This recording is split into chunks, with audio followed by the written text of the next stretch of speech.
Welcome to this step-by-step guide on how to quickly access your drafts in WordPress.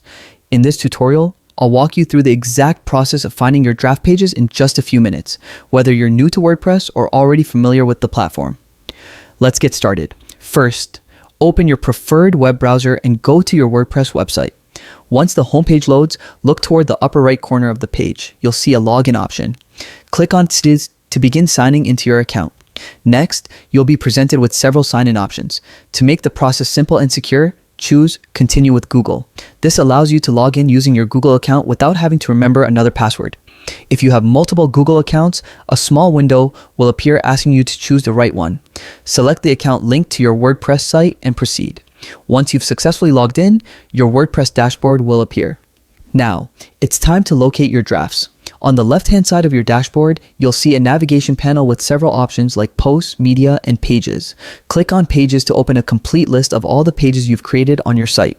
At the top of this list, you'll notice a few tabs or filters that help organize your content. You'll see options such as All, Published, and Drafts. Click on Drafts to filter your pages and view only the ones that are currently unpublished.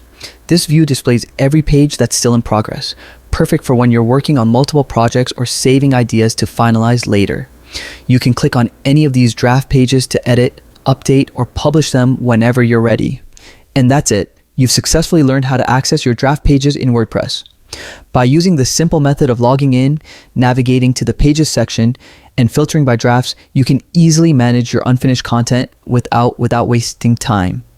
Whether you're polishing a blog post or preparing a new landing page, this quick trick helps you stay organized and productive. If you found this tutorial helpful, make sure to give the video a thumbs up, subscribe for more WordPress guides, and share it with others who might need a hand managing their websites.